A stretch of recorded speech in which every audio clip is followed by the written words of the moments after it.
Good evening, everyone. Welcome to the latest of our Bardi interviews. My name is Robert Calow, Orchestra Manager for the Bardi Symphony Orchestra. And thank you for joining me for this evening's interview, where I'll be talking with Dr. John Florance, our long-term supporter and unofficial ambassador for the Bardi Orchestra. Over the next hour or so, I should be finding out a lot more about John's career as an educator, broadcaster, and his work with the Bardi Symphony and Wind Orchestras. Good evening, John. Good evening to you, Robert. It's really good to see you. Hello, John. How are you? Okay? Okay, thanks, yes. I think there's a very simple question I need to ask you, first of all.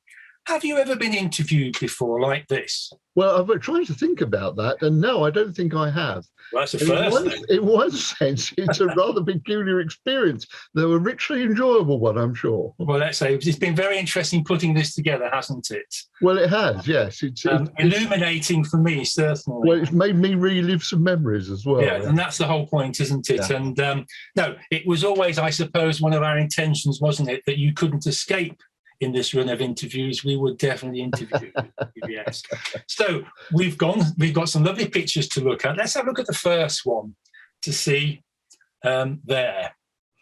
Now, tell us about what we're seeing here, John, particularly the postcard of Croydon. Well, I was born in Croydon, which is in South London. It is now part of sort of Greater London conurbation. But when I was growing up in the 50s, there was still this sense that we were part of the county of Surrey, and we were part of this sort of amorphous mass. But Croydon has, although it tends to be a subject of laughter these days, but as you can see, it has got something of a history. Croydon Airport was the first London airport. And if you read novels dating from, before the war, and you've got people flying into London, well, where do they get off? It's Croydon Airport. Now, the airport buildings are still there, although much of the actual aerodrome has been built over. But it was, I can still remember feeling quite proud that we were the first London airport. And what else have we got here? Just pictures. Trolleybusses. Trolleybusses. We were a town that had trolleybuses. Now, I can't remember trolleybuses very well. They were a very ecological form of transport. And the other thing was they were incredibly smooth and very quiet. They sort of stole along the streets, and I used to love them, yes. I can remember the ones in Nottingham clearly. Yeah. Now, what we're talking about here is the early 50s, John, isn't it? So yes. I believe you were born in 1951. So if we look at the next slide, I think that coincides with something, of course, that was very important to Britain, wasn't it? The Festival of Britain, and this was really a way, well, as someone said it, of cheering up the nation after the war. I mean, it wasn't long after the war, 6 years after the war, still a time of great shortages and so on. But I'm fascinated by the Festival of Britain because it was a great shop window for Britain. And there was the Skylon, that wonderful kind of... I think that's right. I mean, everybody's seeing that the Abraham Games graphics is designed, but I think it was good to show, particularly that artist impression. You can see where the Royal Festival Hall is, but there was amazing other buildings that were just swept away afterwards. Well, unfortunately were, and I think that's a bit of a disgrace. It's a shame, isn't it? I mean, it's good the Festival Hall still survives to remind us of the Festival of Britain, but it's such a pity that some of the others weren't saved. But it was a great occasion, I think. Growing up, clearly your connection with us, music, and did you come from a musical family at all? Not in the sense that anyone played an instrument or could read music, but Dad and Mum liked all sorts of music. They did like show songs, and they liked popular classics. They liked things like excerpts from Carmen and El Cid and that sort of thing. So that was surrounding you. And I had come to the penitent's chair and confess. I mean, I'm not like you chaps. I don't play an instrument. I can't read music. Well, I do attempt to read music. Get lost after about 5 pages.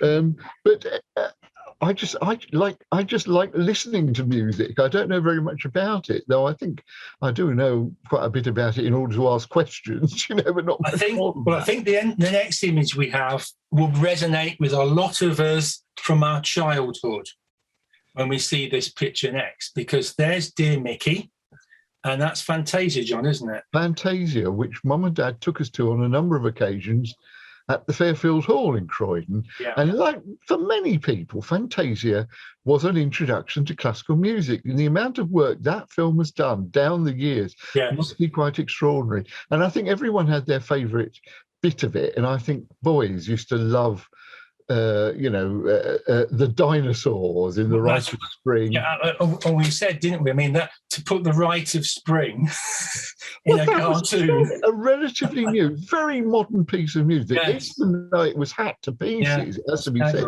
was extraordinary. Yeah. And that opening one, which was Stokowski's arrangement of the Toccata and Fugue with all those abstract shapes, that was wonderful as well. Well, the whole thing was, although I was frightened to death of the night on the mountain. I think it's very forward-looking and quite frightening in parts, I agree. Yeah. You just mentioned, of course, where you actually would have seen music. Yes. Which is the Fairfield Halls in Croydon. That's right.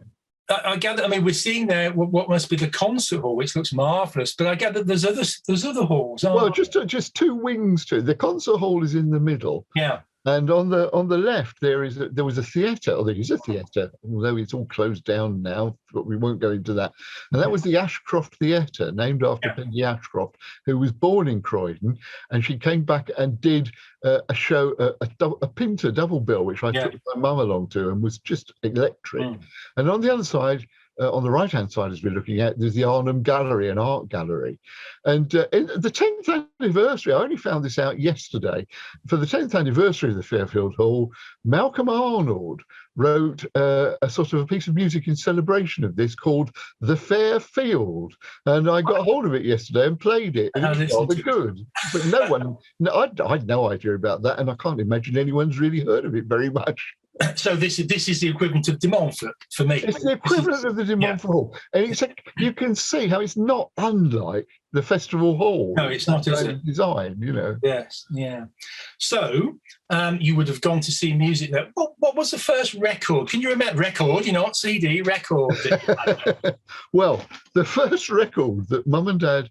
I can't remember if it was given to me or to Ian and I together one Christmas was Benjamin Britten's Young Person's Guide to the look at that.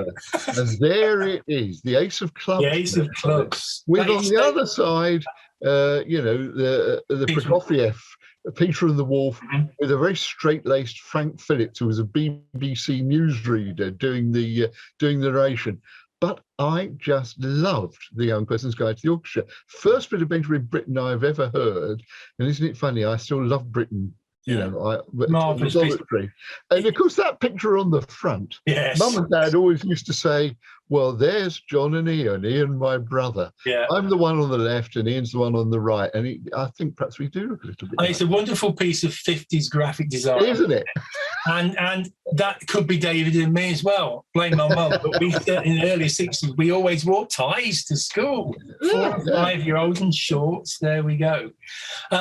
I think this is leading us, isn't it, to your first piece of music, John, I would have thought. Yes, the first piece is, in fact, it's not that recording, but this is a more recent recording. I've got dozens of recordings of The Young Person's Guide. And this, I think, is just about my favourite. This is Neeme Jaarvi conducting the Bergen Philharmonic. That's right. And it's the fugue, which is the culmination of The Young Person's Guide. In the first part of that piece of music, he takes the orchestra apart and shows off the character of each of the instruments. And then with the fugue, he puts it all together again. They join in one bit at a time. And then there is just a gorgeous moment when Purcell's theme bursts in on the brass at the end, and it sends a shiver down the spine. It's such a simple idea, isn't it? And it's actually what I think is one of the master strokes is that he picks a tune by Purcell, doesn't he? He doesn't do anything modern. It's based on a very old English tune. Purcell was a composer he loved. Yeah. When you listen to that little hornpipe or whatever it is, and realise that out of that little tune, he's got all this music. It's almost miraculous, really. It isn't it? I have to say, well, what we're going to listen to, the fugue, is a bit like Bolero. because you can't go wrong, because everybody knows that little twiddly tune, and boy, is it difficult. It's very hard to play.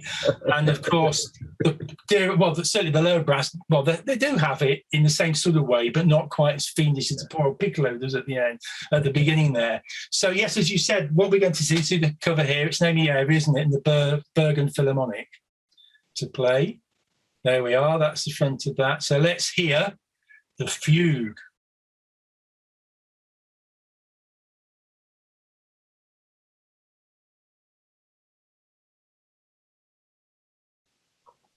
Wow. Always the same. Wonderful. I think that's actually, dare I say it, better than Benjamin Britten's own recording, because it's a little bit muddy, the fugue. He takes it so fast. There's a resonance. You hear everything. And there's a nice sort of space around the orchestra there, and you can hear everything. It's lovely. It's just a wonderful piece of music. It's always fascinating, I think, how conductors conduct the entrance of the lower brass, whether they say, well, I'm leaving you guys to get on with it now. I'm just going to conduct him through. Yeah. It's probably a safer way of doing it. I remember Klaus went over and over again to get it right. Richard Lang, we just ran it, and it was terrific. It was brilliant. No, what a wonderful piece of music. And it's, one of the, the end of there is spine-tingling, isn't it? Yeah. Your education, John, I think the next picture shows where you went. Like myself, you did the 11 plus, didn't you? I did the 11 plus, and of course, Croydon was quite a big place, so there were a number of grammar schools, and they were sort of ranked kind of thing, and then down to secondary modern schools. And I got into Selhurst Grammar School for boys, and there it is, with Selhurst Grammar School for girls next door, and never the twain shall meet. No, I think we mentioned my wife was the same with Bournemouth School for boys and girls, never the twain should meet. It was the same. Did you enjoy it there? Well, I did when I got into the sixth form. I mean, I was a very unpromising student. I didn't really enjoy. I mean, for God's sake, maths and French just drove me up the wall. I only really liked history and English. Those are the subjects. And I'm one of these people who can't just sort of grit your teeth and get on with something. If I don't like something, I find it very difficult to learn it. But, I got through. And once I got into the sixth form, we were sort of reading good books. I think both Dave and I mentioned our music teacher. I think there was an English teacher with yourself, wasn't there? Yeah, it was. I mean, it's one of the interesting things that's come up in this series of interviews. A lot of people have said how lucky they were to find just one teacher who took an interest in you and sort of awoke a love of knowledge. And in my case, it was an English teacher called Mr. Hyde. And Mr. Hyde was wonderful. I mean, he actually gave me a ticket to go to the opera, to see. He couldn't go because he was going to the dentist. So he said, well, look, it's Othello and we were studying Othello. And he says, you might enjoy it, you might not, but here it is. And so I went along one evening, cough and gone. But John was wonderful. He said, I wasn't thinking of going to university, really. And he said, no, you've got to go to university, you'll enjoy it, and you'll benefit from it. And he spoke to my parents, and I said, well, I don't know where to apply to. And he said, well, look, I think he got relatives in South Wales, in Swansea, and he knew that area. And he said, Swansea has got a very good English department. I know that for a fact, and it's beautifully situated. You've got let's there. It's just brilliant. Yes, and there it is.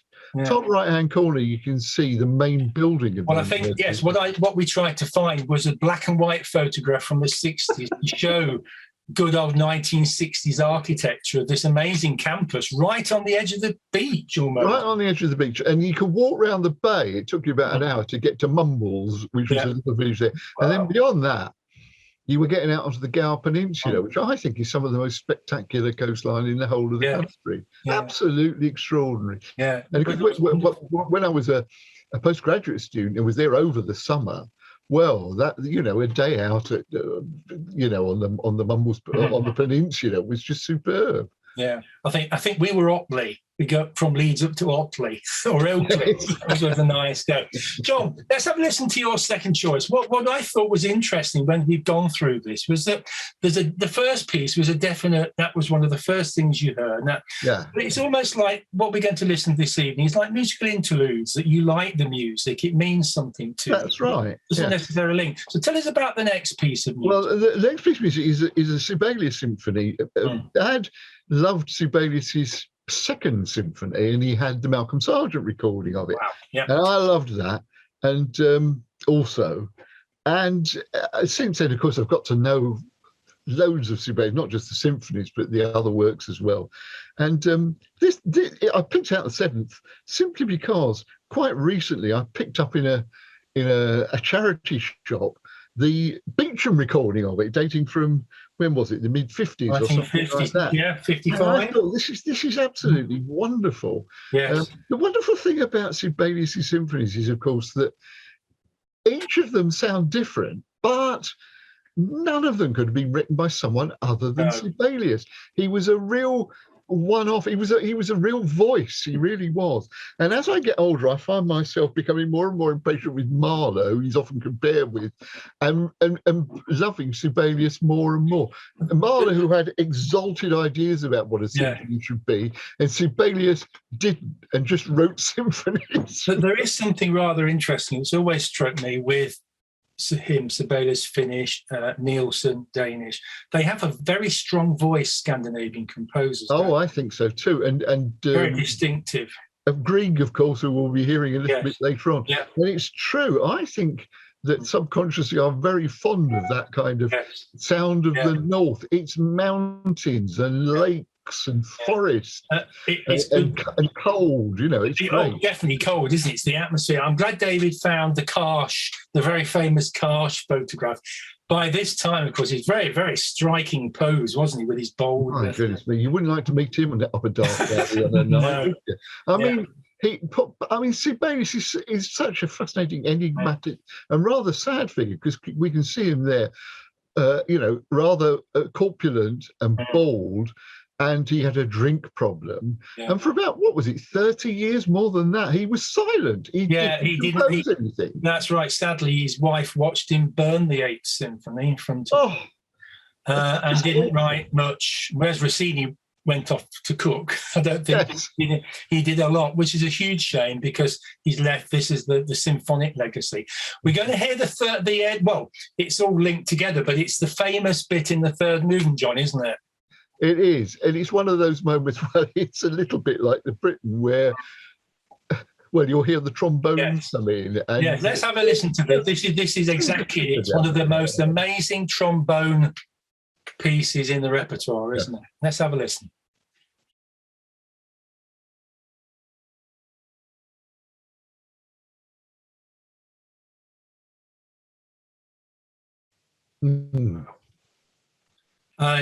And that is really an archive sound, isn't it, as well? It's fantastically... I mean, that's a powerful piece of music there, isn't it? It's incredibly powerful. Yeah. And just before we move on from it, I love that cover picture. Yes. Because what you see there is Beecham and Sibelius. Yeah. And Beecham was a great champion of Sibelius. Yes. And played a lot of his music. And Beecham listened, and Sibelius listened to it on the radio and was always very impressed with it. But I think this is one of the great things about Beecham. He was a great champion of music. I mean, he championed Delius as well. He did. And was friends with both of them. Yeah. And when he felt strongly that music should be better appreciated, he'd play it and champion in it, and that was rather wonderful. And I think it's really nice to have heard that, because that was, Sibelius was still alive when that would have been recorded, so you could listen to it. Yeah. Marvelous. It's interesting, like when Dave and I went to Leeds, we were so lucky with Leeds Town Hall to see all this amazing music. And it was the same with yourself in Swansea, wasn't it? Well, it was. I mean, we were very lucky at the Fairfield in Croydon, because you got lots of good orchestras there. I remember seeing first concert I went to was Barbarolli in the Halley. Well, you don't get much better than that. And also I saw Maxwell Davies in the Fires of London as well, with an audience of about 6 people, I think. At Swansea, We also had a concert hall, and there it is. And it's an old-fashioned concert hall, the Brangwyn Hall, a shoebox-shaped concert hall, lovely acoustics. And inside there were all these great paintings around the wall, which I thought were pretty hideous, but they'd been made by Frank Brangwyn for, I think, the Houses of Parliament. I think it was the House of Lords, and they rejected it, and they ended up, heaven knows how, in Swansea. But setting aside that, there was a wonderful concert. There was a festival every year. Yes. We've got orchestras, not necessarily the best because they came from a lot of Eastern Europe, but I saw Rudolf Kemper there. I saw Ida Hendel there playing the Sibelius violin concerto. And gradually, of course, going along to these concerts, you build up a knowledge of the standard repertory. You know? That's exactly what happened with us. It's seeing these amazing orchestras and personalities to do with that. Interestingly, as you know, you did continue your love of drama, and I'm not going to let you get away without this picture being shown to the public of you. Tell us, which part are you playing here, John? Oh, that's my froth. It was a very good production of Measure for Measure. There's a tiny character in it who hangs around bars called Froth. And that's me as Froth. I should say that I was only ever roped in as at the last minute to do very small roles because I was not an actor, but I loved drama and I was stage management and all that kind of stuff, and had been at my school in Croydon because Mr. Hyde was also a great director and produced a play a term. Wow! So there was I was on the stage crew for that, and I continued that love of plays when I got to Swansea. The other thing you told me was that, and actually it was the same in Leeds with an all that you saw Welsh National Opera. Welsh National Opera. Well. That really was the great pleasure of living in Swansea because WNO would come twice a year for a week, and in each week they do 3 operas and they do 2 performances of each opera. Now they were a superb company with a marvellous chorus. Their great strength was Verdi, especially early Verdi with all those wonderful choruses in them. But of course, you've got to know, again, the standard repertory. You got to know Mozart and Verdi and all the rest of it, but also my first Wagner opera, which was The Flying Dutchman. I saw that there. And best of all was Janacek, because they did a whole series of Janacek operas, and I don't think I had even heard of Janacek, or if I had, I didn't know anything about his music. And the first one I saw, I thought, well, I'll go along to that, see what it's like with a group of friends, and it was Yennefer, and it was one of the most profound theatrical experiences of my life, because when you get to the end of that opera, it is amazingly intense, emotionally speaking. And I've never felt anything like it. I felt the top of my head was going to come off. And I almost had to leave the theatre because I thought, I just don't think I can stand the emotion. No, opera, I'm all with you there. Opera can be this powerful. Interestingly, though, John, I thought you'd pick the composer I did for opera, but you didn't. And I didn't know this at all. I'm not into this composer at all. We know, as you just mentioned, Verdi and whatever. Just explain what we're going to listen to. It's fascinating. Well, the composer, I could have picked Wagner, and that's the composer you love. I do love Wagner as well, but a contemporary of his, of an utterly different cut and kind, is Giuseppe Verdi, who I love very much indeed. And I really don't think actually he just attracts the attention unfairly. He doesn't attract the attention that Wagner gets. But his last opera, Falstaff, is a miracle. He was tempted out of retirement. He hadn't written opera for a long time by Boito, his librettist, who was also a composer. Now, Verdi's great god was Shakespeare. In his letters, he always called him Papa Shakespeare. He saw him as a kind of father, and he was constantly reading Shakespeare. And he wrote 3 great Shakespeare operas. Quite early on, he wrote a Macbeth. Later on, he composed a wonderful Othello based on Othello, of course, the tragedy. And then his final opera was a comedy. He started his career with an opera called King for a Day, wrote a whole string of tragedies and ended it with Falstaff.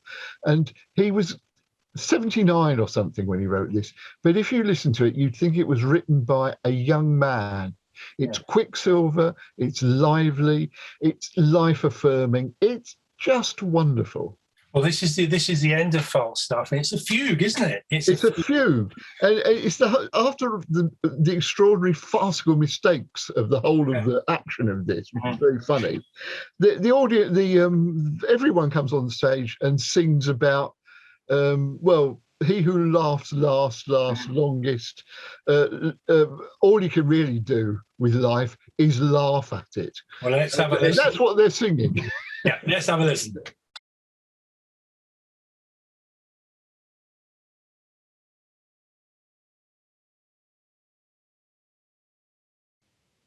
Isn't that amazing? That's wonderful, isn't it? And with that, Verdi put down his pen and wrote nothing else for the theatre. And I think you can hear that. This is my last word, as it were. But that's such a great recording as well. Well, I think that's worth mentioning, wasn't it? That we mentioned about the Beecham and Sibelius. Dave and I are big fans of EMI 1950s recordings under Walter Legg with the Philharmonia, and there's Herbert von Karajan. But Tito Gobi and Schwarzkopf, my goodness me, there's a-cast list there singing away, isn't there? Superb. And that is just, that's one of my favourite opera recordings, apart from anything else. Marvellous. The next photograph we see, we should all recognise, because the Wiggy Boys. Wiggy Boys. Now, you need to tell us how you go from the shores of South Wales to Leicester.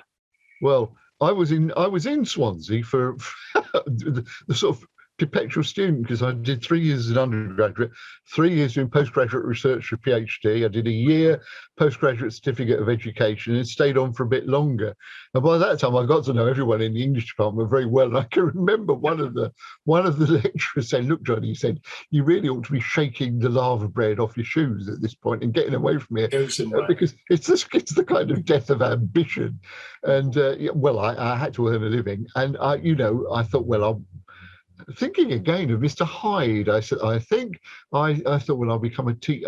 I'll see if I can be a teacher, and scoured the Times Educational Supplement and saw an advertisement for, well, it was Wiggiston and Queen Elizabeth Sixth Form College, because it was still the grammar school, but it was being transformed into the Sixth Form College. And I come to the penitent stool. I didn't even really quite know where Leicester was, but I came up for the interview and got a job at Wiggy. Yes.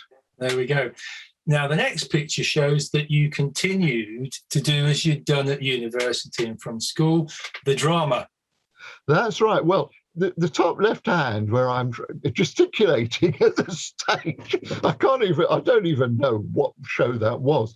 But on the right, you'll see that, well, you'll probably guess what that is. That's Gilbert and Sullivan's Trial by Jury, which was part of a Victorian evening. The first half of the evening was Victorian ballads and songs and monologues and things, and the second half was Trial by Jury.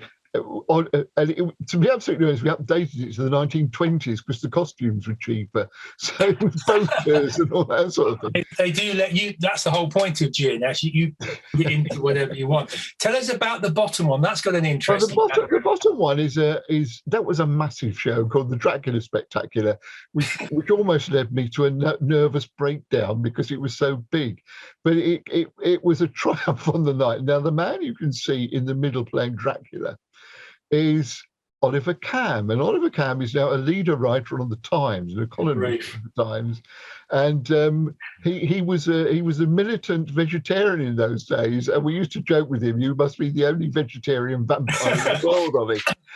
But again, you go through agonies doing these things, but when it comes off on the night and you hear the applause from the audience and that laughs from the audience, it makes it all worthwhile, doesn't it? What we discussed, it was interesting, if there was anybody else who you taught who actually did go and make it, and the next photograph is really interesting. This is dear Olga Sosnowska. Well, Olga went from Wiggy and became an actress, and she was in lots of little parts on the television, and finally got a starring role in that hit series Spooks, which is an extremely enjoyable series. Yeah. She played Fiona and really did become something of a star. And after that had been on, she was born in Poland. I mean, but I think she came over here when she was very young. And she was up in Leicester one day visiting her parents, I think, and quite by chance looked in at Radio Leicester because she'd heard that I'd made the transfer from being a teacher to being a broadcaster, and she was guided into a studio which I was working in, and everyone was extremely amazed when she gave me a big snog. Well done, John. Well, no, it wasn't. I mean, I joke, but it's wonderful. One of the great things about being a teacher, and there's no other job like it, is that you've got an investment in these kids, in these people, and when they come back and see you, and you hear how they've got on, and I don't necessarily mean they go on to be, writers for the Times or television stars, but just anything, In fact, the nicest thing anyone ever said to me was a young lady who came back. She wasn't a great sort of student or anything, but she came back and she said, she said, I don't think I was a very good student, she said, but at least I've got a sense of how to read a book properly. And I thought, well, if I've done that for one person, I've lived. There you go. Well done. Our next musical interlude is a piece of film music, but actually it takes me back to my early 80s. Yes. I met my wife-to-be, and Mark Knopfler, of course, superb guitarist. Tell us about this. Well, it is film music, and I know you and your brother love film music. I like film music too. So I thought, well, I must have a bit of film music, and I didn't quite know what to choose. But then I thought, well, I'll have this because it makes a nice comparison with all the orchestral music we're hearing this evening. And it's from that wonderful film Local Hero, which is a film I very much enjoy. It's a lovely, gentle film. Yeah. And it's sort of quirkily amusing. And it stars, well, amongst others, Burt Lancaster, who's an actor I really admire. I mean, Sweet Smell of Success is one of the great films, it seems to me. But anyway, it's also got this superb soundtrack. And like all good soundtracks, it really does enhance the film. It isn't played all the way through it like they are in modern films, It's not laid on with a trowel. But when it does come in, the music just somehow suits the action and reinforces the emotion. It does, doesn't it? And they may not know Going Home, but I bet they'll know this tune when we listen to it now. Absolutely. Yeah.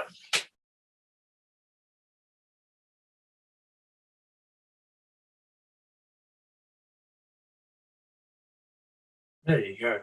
Isn't that good? It is. You can tell me, because I don't know this, but that sounds like good saxophone playing to me. It is indeed. I mean, we know Knopfler's a brilliant guitarist, but that was an excellent saxophone player as well. And you know what I said about the music absolutely enhancing it? That music comes in at the end. Yeah. And it just gets, you just get a lump in your throat in the film with that. I remember when he comes back. We also said, didn't we? I mean, that period in the 80s, you can reel off these amazing British films, Chariots of Fire, Gregory's Girl, Educating Rita. Wonderful ones. Yeah. Now, the next photograph we're going to show is probably the most ugliest building in Leicester, isn't it, John? Oh, that's Epic House. But to you, one of the most important. So we discussed Swansea to Leicester. I think it's really important now we discuss Wiggiston Boys to Epic House, dear old Epic House. Yeah, well, isn't it funny? Because I don't think anyone can really plan out their life. It's a chapter of accidents, really.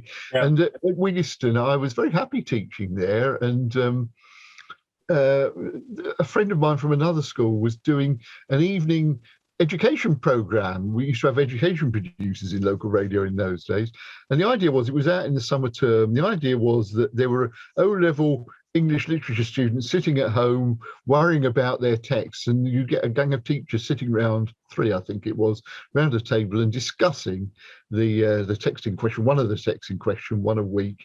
And the idea was that the students could phone in and ask questions. And I was having agreed, I said, oh yes, I'll come along and help with this. And of course, I was absolutely petrified when I got there. I'd never been in a radio studio before. And but that afternoon, I sort of bribed my fourth form class to phone in. I gave them out all cards with a question on them and the number that they got to phone and the time they got to phone in. Now, you know, it's a fourth form, so I didn't think they'd do that. But in fact, blow me, they did. Yeah. They did it under assumed names, but of bizarre nature. But of course, I was able to reel off wonderful answers because I'd memorised all the answers to these questions like that. And at the end of it, I thought, oh, thank goodness for that, I'm going to do that again. But the producer took me aside afterwards, heading me off and said, well, you were very good, John. You really did explain things amazingly well. Would you like to come back next week? So I was hoisted by my own petard. I couldn't do that little trick again. But and so gradually you got kind of sucked in, you know, doing bits and pieces for different shows, trained up on the equipment. And eventually, during the summer months, you'd sit in for presenters who were on holiday. And I can remember one morning someone phoned up and said, that the manager phoned up and said, look, I know it's only an hour to go, but Morgan has just, that's Morgan Cross, who did the morning programme, has phoned in ill. Could you come in and do the programme? So an hour later, I shot in on the bus and did that programme. And eventually they offered me a freelance contract, which was a huge decision. You know, should I do this? But in the end, I did. Well, what was interesting, of course, here you are, was that Morgan Cross with Crosstalk. That's right. Became you and your programme. It was really daunting stepping into his shoes. Yes. Because he was Mr. Lester. Morgan was such a well-known figure. But I can remember my producer at the time saying, look, it's no good. You can't imitate. You've got to do you. You can't do Morgan. And the name was changed to Talkback, and we made some changes to it as well. Yeah. And one of the things we did was a lot more outside broadcast during the week as well. And there's some examples here. Yeah. In the top left-hand, you can see I'm wearing a Second World War helmet, and I think that's from Newark Houses Museum. Great Central there, the Great Central Station, which we did many broadcasts from, and there's the good old radio car with that great aerial, the huge mast. Yeah. So, of course, in your position now, I mean, I was incredibly. Well, I got used to it. You go up to Epic House and being on your programme several times. Really, really enjoyed it. 2 whole programmes about Calow suites. But we're going to see now, clearly, as your local radio, you're going to meet some important people, aren't you, John? Well, that's one of the great privileges of working in that particular industry, as it were, is meeting extraordinary people. It's also a great privilege to meet what are sometimes called ordinary people, but people with a tale to tell who've done extraordinary things. But these are just some of the people I remember. And I should just say, although they were all very different, they have one thing in common. They all have a great sense of humour. And I've often said this, that some people don't have a sense of humour, and it's as if there's something vital missing from them. Interesting. You'll recognise some of them. Bottom left is Desmond Tutu, who had lived through, with great courage, through all the events in South Africa, and he laughed a lot. And one of the things I'm very proud of is that I made him laugh, because I said, you do realise, don't you, Bishop Tutu, that you have achieved an immortality among students, because a lower second degree is a 2-2, and so people refer to getting an Desmond. And he roared with laughter, and I thought, well, this is great. Above him is another person who used to do with South Africa, and that's the great lawyer, Albie Sachs, who was a member of the ANC, and in Mozambique, the South African Security Service blew his car up. They wanted to kill him, but he lost an arm and lost an eye. but that didn't stop him continuing with the struggle and becoming a key member of the government of the ANC. And the wonderful thing about him was I don't think he obviously was very angry about this, but he refused to let that grudge get in the way of building a better society. Wonderful man. But bottom right. Yes, you've got Leicester DNA at the bottom there. I've got Leicester DNA. That is of course, Sir Alec Jeffreys, the person who sort of devised DNA fingerprinting. Yes. Now, there's one of the great scientists of the world. Sits down, you can have a chat with him, showed you the room in which the DNA stuff was developed. And he said some very interesting things. He said, I know that DNA now helps catch criminals, and that's brilliant, that's great. But one of the first things I saw about the use of this is that it can actually do something for people who have been wrongly accused as well. So he said it's about bringing justice of whatever kind, you know. We couldn't miss out. No, we couldn't miss out Sue, though, could we, John? Sue Townsend, who I met before Adrian Mole even came out. A book arrived in at Radio Leicester, and they said, "Look, John, Sue Townsend. We know she lives in Leicester. Organise an interview with her. Go round and see her." So I read the book, and I thought it was absolutely hilarious, and actually quite moving as well. Took it round, and we hit it off, and she wrote in the book. To John, the best interview so far, Sue Townsend. In fact, it was the first interview she'd done. And you are mentioned in the book. Well, we kept in touch, and I often interviewed her and talked to her around to her house. And one of her books, which is Adrian Mole and the Weapons of Mass Destruction, it came into the office. I immediately started reading through it. And there were a couple of books, and someone at the other end of the office leapt up and said, "John, you're in the book." I interview Adrian at the office, at the studios of Radio Leicester. Radio Leicester, and I think that has immortalised me. I think. Definitely do. Your next musical interlude, you mentioned it earlier on, is Grieg, isn't it? It is. Which again, I think is another favourite of yours, isn't it? Well, this was another record that Dad had. And the thing about the Grieg Piano Concerto, you know, it can be thought of as a bit of a hack piece because it's so familiar, isn't it? But then you hear a wonderful performance of it and you realise it's just a wonder. And again, this is another piece which I just heard on the radio. I thought this is really superb recording.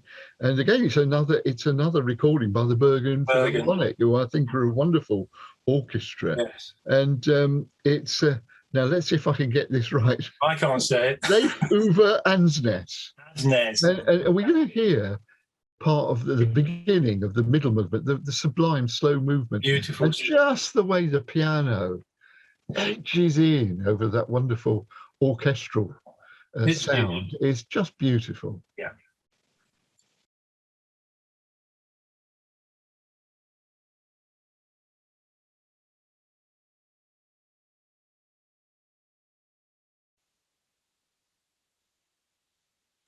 That's it. I think we stop there. I tell you, it's not just the wonderful poetic piano playing. Isn't the horn absolutely wonderful as well? He's still got a very distinctive voice, but it's not necessarily. I don't know. He's good at the folk side of Grieg, isn't there? And the song, miniaturist to do with that. That was as I say, it was Leif Ola's Andsnaes and again the Bergen and the Kitajenko there. We're next going to see 3 logos. And we found the logos that were current when you went on those 3 radio stations. So from local radio to national radio. And there we are, 2, 3, and 4, where you appeared in various guises at various programmes. Well, yeah, I mean, in those days, if you had an idea, it was relatively easy to speak to people about, you know, getting a programme commissioned if they thought it was any good. And that happened with a series that I did on Radio 4 called Poets and Places. It was just a simple idea. I said lots of English poets have written about places. How about just going out to these places and mixing what you can see with what the poets say about them? And the bloke who was in charge said, yeah, I'll get a producer onto that. And within about a month, we were making these programs. And then I teamed up with another producer I got very friendly with, and she used me a great deal, and we swapped ideas.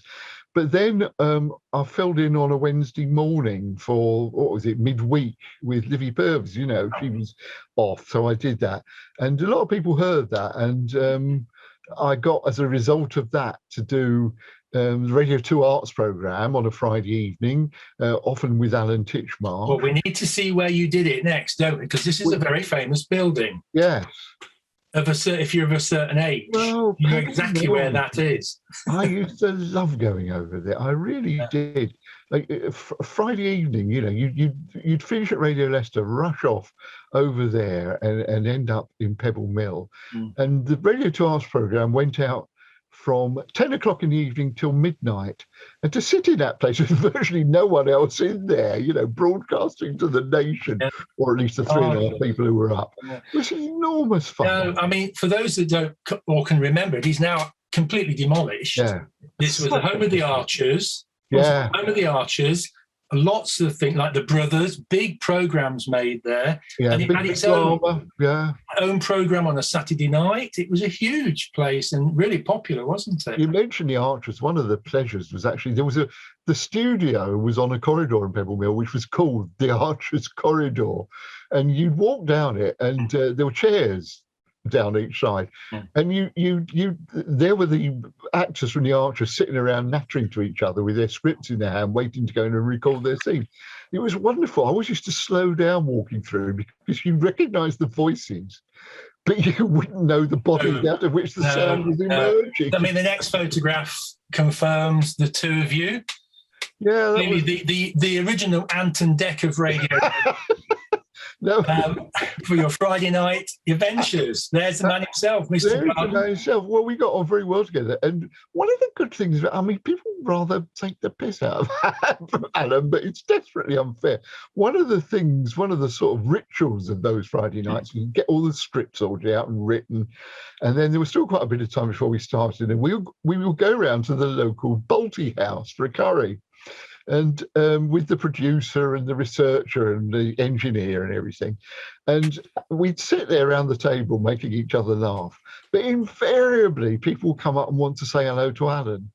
Now, if it were me, I'd have been so fed up. All I'd want to do was sit and have a good time. Yeah. But he always had time for people. Wonderful. He'd always sign autographs. He'd always chat to them and make them feel at home. Yeah. And that was a real kind of lesson. Actually, you do owe it to people to do that kind of thing. Yeah. No, that's wonderful, isn't it? Now, the next photographs you supplied us is really important. You were there, but as I think we agree, this is one of the most important weeks in the history of Leicester. It was. This was the discovery of the body of Richard III. I think talking to the director of the dig afterwards, he said, I didn't think for 1 minute we'd find Richard III, but we wanted to do some real archaeology on the abbey there because we don't know very much about it. And he said, blow me, the first thing we find is Richard III. But then there was the lead up. There was the whole, brouhaha about where he was going to be buried. Yes. And it was finally, after court cases and so on, decided that he was going to be in Leicester Cathedral. But when you think about it, Leicester Cathedral is a small cathedral. It's not used to doing a massive royal occasion like this. And this would have really put pressure on even Westminster Abbey and St Paul's, who are used to this kind of thing. Mm-hmm. And I have to say that the Dean, David Monteith, the whole staff worked their socks off. I mean, think about it. Apart from anything else, dealing with the press, saying who's going to film it and all that kind of thing, there's 101 other things, including how do you devise a liturgy for the reburial of a king? You can't look in the Book of Common Prayer. I was it happened that for the burial, I was the chief verger, not verger. Yes, thank you very much indeed. I think what I was. And that involved looking after where everyone sat at these services. There were services throughout the week.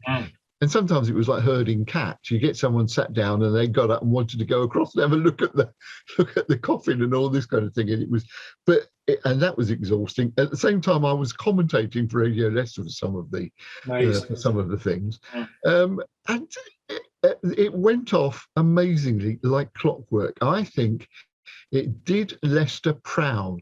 I felt so proud of the city and of the cathedral when it was all over. And it was an extraordinary occasion. It really something we should all remember, definitely. We couldn't not show the next photograph when you got your second doctorate. Yeah, well, this came as a huge surprise to me. I got a letter in the post saying, we would like to give you an honorary doctorate. Do you agree? And it was for services to journalism. Well, I suppose journalism in the broadest sense is what I was doing at Radio Leicester, but also I was writing a weekly column for the Mercury at that time as well. And apparently people at the university read this every week, and that's what they knew. But that was another wonderful occasion, because I wasn't born in Leicester. I'm not a Leicester person.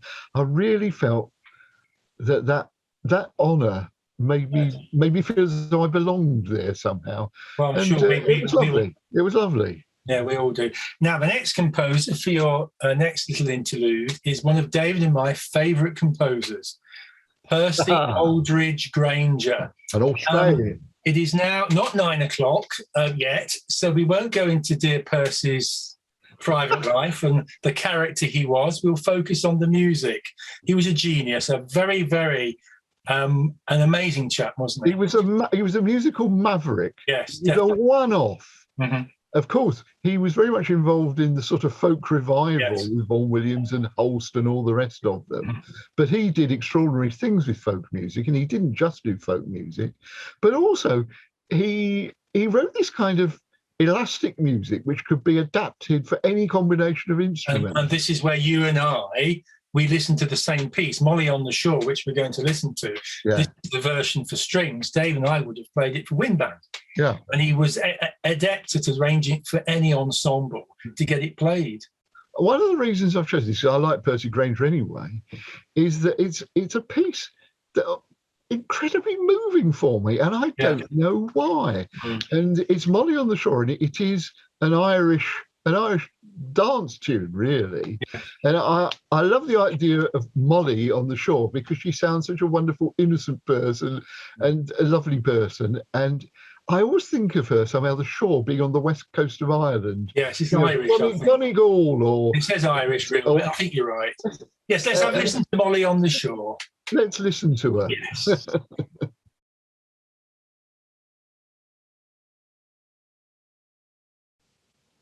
Oh, beautiful. It is as evocative for its English sound there, isn't it? Incredible. Whatever it is. Yeah. One of our certainly favourite composers. We now move to a composite photograph, which shows you and Bardi. And clearly, from our point of view, all of us here watching, you are, and we've called you an ambassador, you are completely, as far as I'm concerned, are the Bardi when it comes to fronting us, presenting, talking about us. I mean, that was March 1988, and I know for a fact that in September 88 with the big Beethoven, you had introduced that. You would have been at all sorts of concerts there. We can now see that you're regularly hosting our pre-concert talks, and the picture on the top right, we can talk about a bit later on with the Bardi Wind Orchestra Christmas concert. And the one on the left is you, isn't it, with the Elgar? Well, that's me reading the Shelley poem, Rarely Comest Thou, Spirit of Delight, or whatever the words are. Yeah, that's the one. For Elgar's second. And then we look at the next photograph, and you, myself, were part of this amazing adventure in 1994. Andrew Constantine, there he is, a young Andrew, in front of the main concert hall with his name in Russian. The logo we designed, you interviewing one of the glamorous ladies who stayed with us, and that's in the Glinka Capella. You're recording there. Yeah. On the face of it, for a Leicester orchestra to go to Russia to do this was bizarre idea. But wow, what a week we had! We had a wonderful week, Yes. and it was just, wasn't it wonderful to sit with Russians Yes. who love music? Yes. It was noticeable they were a different kind of audience. They got dressed up to come to And it was something silly like 2 rubles in the main concert hall in St. Petersburg, and they came to see us on a Saturday evening, which is the warmth of the reception at each of those concerts. Yeah, I mean, quite I think it called as a student orchestra or something. Yeah. And we did. I don't think so. Am I right in saying that in Russia there isn't this tradition of non-professional music? No, there wasn't. They had a problem, I think, how to classify us. Yeah. And somehow Andrew managed to get us the Saturday night spot and relegate the St. Petersburg film to the Wednesday night spot. Clouty had there. No, I mean, it was in April. The river had frozen over, to give you an idea what the Thames would have looked like. I suddenly remembered when we were looking at this for the next photograph, and this is interesting, and I deliberately found it to show you a human being, to show you the proportion of this photograph. One of the concerts we did was in the Hermitage Theatre, which is where the amazing, one of the greatest art galleries in the world. Massive. And you and I saw this picture, and you said straight away, what? Well, I said, that's the picture that inspired Benjamin Britten to write his parable for church opera, The Prodigal Son. I had no idea that it was in the Hermitage. And, you know, you can walk, it would take you a week to get around the whole Hermitage, and we just came around the corner, and Britten was all, you know, he toured the Hermitage, saw that picture, and that inspired him to write that piece of music. I don't think it's one of his best pieces, but the very fact that, I mean, that is such a moving picture. It's huge, You've got isn't it? the father and the son, and that his embrace of the son is extraordinary. And you've got the 3 other people rather enigmatically, and you kind of think, well, they're thinking, why should he get all this treatment? I mean, being away, you know, spending all our money. But it's a wonderful picture. There were so many amazing paintings in that gallery. It's incredible. Unbelievably, only 2 years later, we went away for 12 days to Prague. We did. You can't understand how on earth it could be possible, could you? But we did.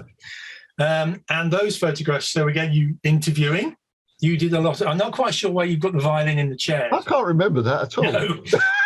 But there's Rachel and Steve and people on the table and one of the barbecues there. And the photograph in the top left is the Rudolphine, and one of the greatest concert halls in the world. Oh, gosh, that was such we did the Brahms double and Beethoven 9. Incredible days. And I have to say that some of the acoustics in some of the theatres rooms that we played in were not particularly wonderful. No, we did 5 concerts. I can't believe that. We did 5 concerts at the end of 12. And 5 coaches, 3 for choir. And I mean, you can't fathom that we could even do something like that.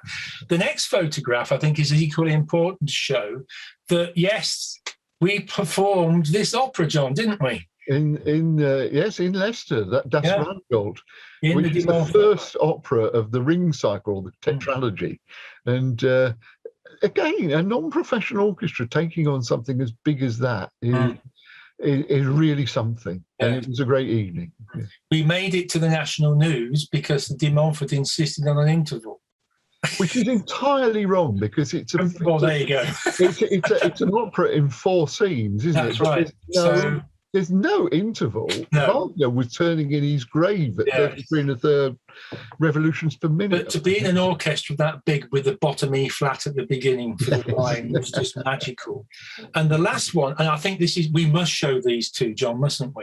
Because you mentioned, and particularly today or tomorrow, given the date, and if you look at the date on that, 23rd of September 2001, the date on the second one of the 10th of November 2018 show that this Requiem has 2 performances were pivotal in the history of the Bardi, but also with what was going on in the world. We had no idea when we planned the War Requiem that that 9/11 would happen a few days before. So that took on that, and that the one on in 2018, that concert was planned 5 years in advance. Just so that we could get the music for it. But I think there have been 2 great moments in a lifetime of great moments. But it is an extraordinary piece. But you reminded me the other day that we had a rather famous tenor in the First War Requiem. Yes, Mr. Go Compare himself when Evans sang in the First War Requiem. So they always come to the Bardi first, John. We get them first. But no, I think it was worth showing. They are two pivotal performances in our history, and they link in with what has been happening in the world. Yeah. The next choice is straight up my street, and it's wonderful. Do explain what you've chosen here for us. I love them. I do like American musicals. I like the Great American Songbook. I like Irving Berlin and Cole Porter and Gershwin and all the rest of them. And Rodgers and Hammerstein, Oklahoma, their first big show, I think it was, wasn't it? Yeah. And the final chorus, which is what a way to leave and get an audience out of the theatre. This little tune, oddly enough, was Jen, my wife Jen, and my sort of, it was our tune. Well, we should definitely play it tonight. And I think quite right, you've gone for the original cast recording from 1943. Alfred Drake, yes. Alfred Drake and Joan Roberts, and even Celeste Holm in the cast. And they didn't need microphones, and it's the original arrangement. And yes. So let's listen to Robert Russell Bennett's wonderful arrangement of this music in Oklahoma.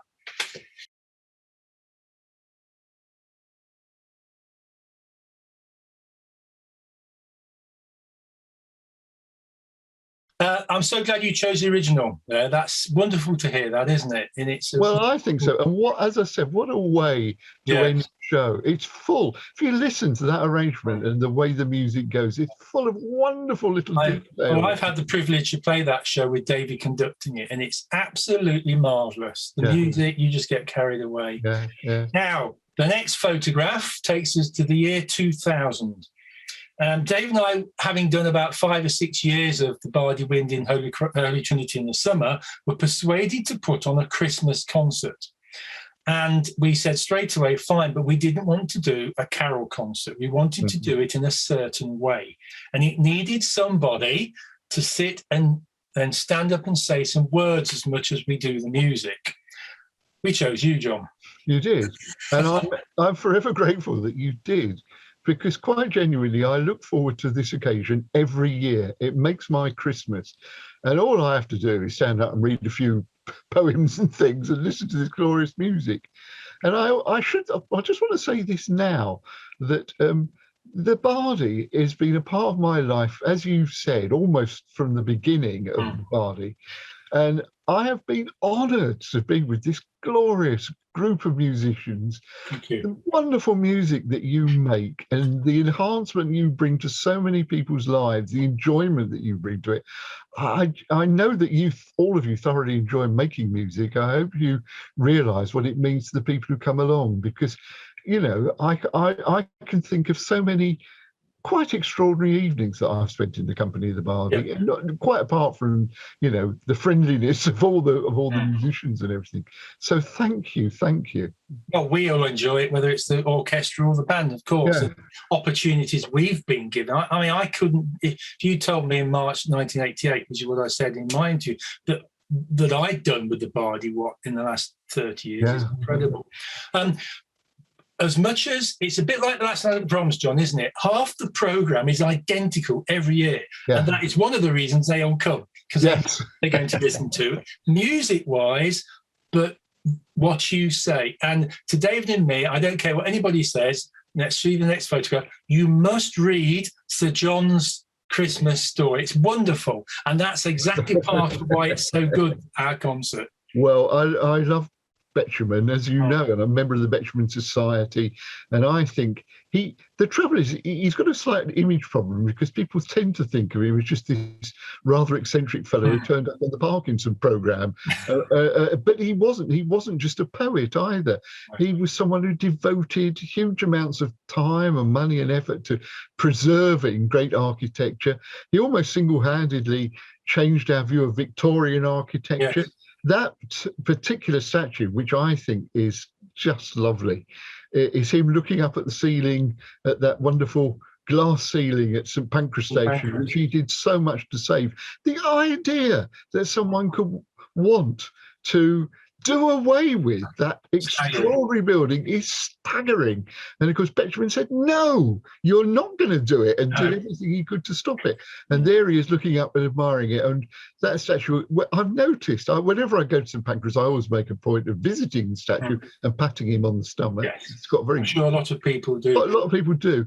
But when you watch people approach it, they smile. Yes. And that says something about the statue, but he says something about Beecham because it's called Beecham so well. Exactly, it is.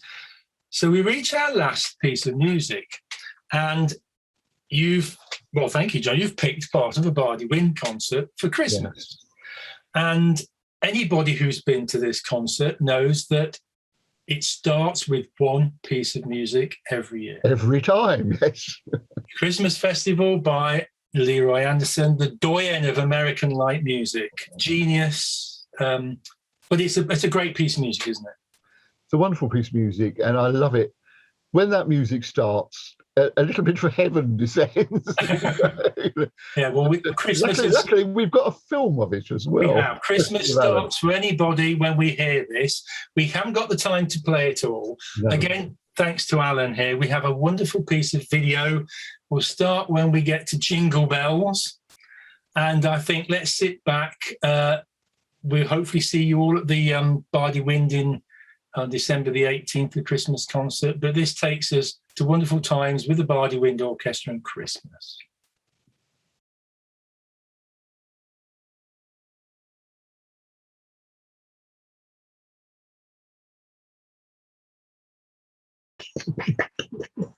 And Christmas begins. I'm so looking forward to that. Aren't we all? Live music. John, that has been a fantastic evening. Thank you for sharing how you got to Leicester via Croydon, Swansea, Leicester. And hopefully people now understand then from Leicester the Bardi connections. And yes, if that's your first interview, well done. Thank you very much. Excellent interview, Robert. Yes, well, no, that's fine. It's been a pleasure, absolute pleasure. And that brings us to the time in the programme when you, ladies and gentlemen, get the chance to put the questions to John. While you're musing about what to ask, I'll ask John one other question, which I think I've thought about, but these are quite interesting. Having spent many, many years on the radio, John, would you fancy going back onto the radio, do you think? Well, not really, not because I didn't thoroughly enjoy it, but because I'm 70 now and the old brain is beginning to slow down. And the point about radio is you've got to be very quick-witted. You've got to think fast, especially if things go wrong. And you've always got to come up with the next interesting question. And I don't think I've got that capacity anymore. But in any case, I'm not someone who likes to look back. No. I like to just do what I enjoy at the moment. And oddly enough, I've gone back to what I started off doing, which is teaching. I live in Newark now, although I come to Leicester fairly frequently. And I've been teaching for the Workers' Education Association, Adult Education. Yep. And I do a fortnightly literary talk in Newark, which I've got a good following for. So, you know, I keep myself occupied and enjoy what I'm doing, yes. Yeah, that's fine. We have a yellow hand, John. It says Gillian and Graham. I know exactly who this is. Gillian and Graham. Hello, Gillian and Graham. Graham Austin, Esquire, I hope. Please unmute yourself, Graham. Can you hear us? Yes. Gillian and I are here, and we've just loved your reliving memories this evening, many of which we've both shared because we were fans of yours right from the start of you going on to Radio Leicester, John. Oh, I'm overwhelmed. But one of the interesting things that we heard you say more than once was about agony, how you had to so often go through agonies to achieve an end result. And although I have a question, I want to go back to the Prague tour for the Bardi Orchestra. And we were on the coach going into Prague, and you decided you would start a Radio Leicester recording so that you could broadcast it the next day. And we sat on the front steps of the coach while it was going into Prague, and you said to me, Graham, we've been going for 28 hours. Why aren't we there yet? And Because I Good was question. because I was so stunned by this good question, I said, because it's taken us a bit longer to get here than we thought. When, of course, if you remember the agonies that we had at the border. Oh, the border, yes. Czech Republic was absolute nightmare. But I agree with you, and I've been so moved by pretty well all you've been talking about this evening. So much that I wanted to ask you an agony question. Yes. If you could just relive one part of your life again, to do it again, which would it be? Oh dear, oh dear. Well, I suppose I could say being snogged by Olga Sosnowska, but I won't say that really. What will I say? Well, actually, when I look back on it, it's funny you ask this, but I do think it's sounds a funny thing to say, because it sounds as though being in show business and radio, meeting all these people, is really exciting and lovely and wonderful and glamorous and everything. But I still think actually that when a lesson has gone well and you think that you've really communicated with the class, or when a kid comes back and sees you and tells you how they've got on, that's the biggest thrill that you can have. I think it really is. Yeah. Yes, I'm sure that's absolutely right. But I'm also just wanting to add that I'm so grateful, Robert, that you managed to incorporate into this program the enormity of the help that John Florance has given to the Bardi. Quite. So many years. Well, it's been repaid by the Bardi time and time again, because as I said earlier on, over the years, it's given me so much pleasure to sit and listen to you all. Well, just wonderful. And I appreciate that, because I share that, having done my service with the Bardi over several years as well. Thank you. Lovely to hear from you, Graham. Thank you, John. Thank you. Thank you, Graham. Thank you very much. Anyone else like to ask John a question? Here waiting. I mean, it is 9 o'clock and we can draw things to a close. Okay. Woo, here we go. Let's start with Clinton. Hello, Clinton. Would you like to unmute yourself? Hi, Clinton. I have to remember how to do it in Zoom. You've done it. Hi, John. Hello, Clinton. Fascinating. Good to hear from you. And you, dear boy. I'm very well, thank you. I have a gorgeous photograph in my collection I took of as we were leaving on one of the tours. I was trying to remember which one it was. It was either Russia or Prague. You saying goodbye to your newborn? Yes. Just which trip was that? Help me date it. I can then go and dig it out. I think that was Russia. I think that was Russia. Yes. Fair enough. Oh gosh, I'd like to see that. That's wonderful. Yes, but we did have some great times on those tours, didn't we? Yes. Well, Clinton will remember the jazz club in St. Petersburg. Oh God, yes. On Russian TV, yeah. We drank them dry, and they said, "Come back tomorrow. We want you to drink all our beer again." Incredible. I remember you interviewing Di Parr on the bus on the way into St. Petersburg, because we'd had some hassle getting the double basses through the customs. Oh, that was another story. It's incredible. Thrown over. Yeah. Oh, amazing. But no, they were, as we said, they're incredible. You can't believe we did it, really, can you? In 4 years, 3 trips. It was all done with good humour and incredible. Thank you, Clinton. Good to reminisce, isn't it? From you, yes. Good to reminisce. Thank you. And Andrew Calow. Andrew, hello. Nice to hear you again. Would you like to unmute yourself? Thank you. I will do. Yes, John. Very interesting hearing what you've been telling us about tonight. What I'd like to know. Is there any one concert that you've done with the Bardi that, given the chance, you would like to go and revisit it and sit in the audience because you know how much you enjoyed it? Well, gosh, that is a difficult question because there have been so many. But I do think that the concerts that Klaus has done, the Nielsen symphonies, has been something very, very special, because apart from it, well, they're beautifully played, and they're not easy pieces, but they were sort of Leicester premieres. I'm pretty certain that they have never been performed there. I also loved those, we've mentioned this, the Britten War Requiems, because that is a fantastic piece, very moving indeed, and it's quite overpowering.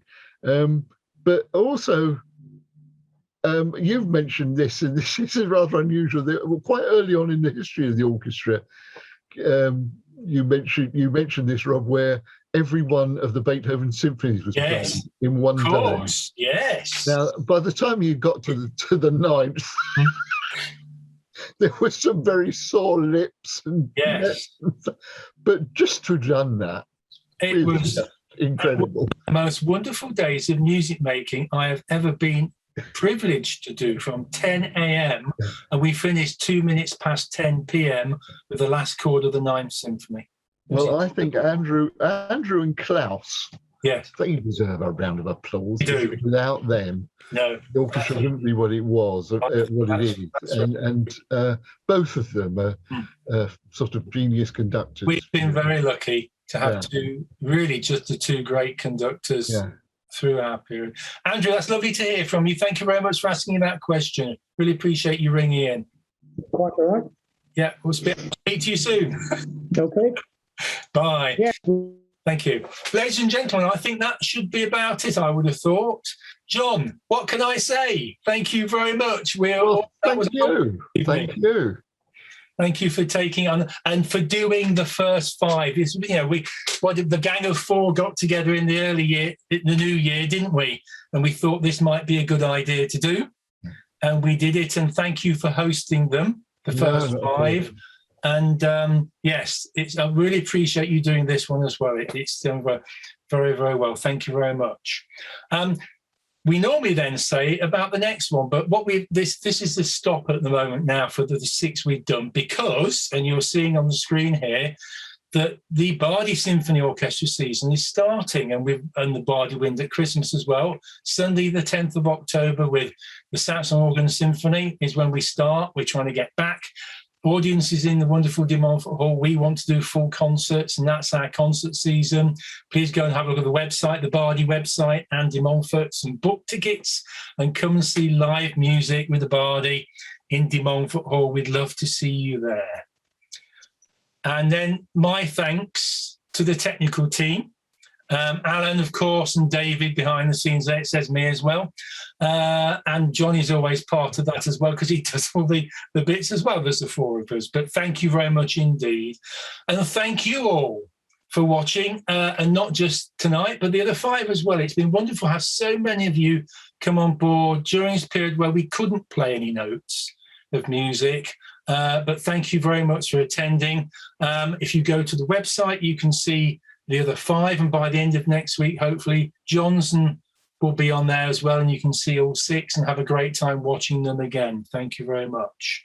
So all I can say is good evening all from both of us here, and thank you very much for watching. Bye-bye. Thank you. Cheerio.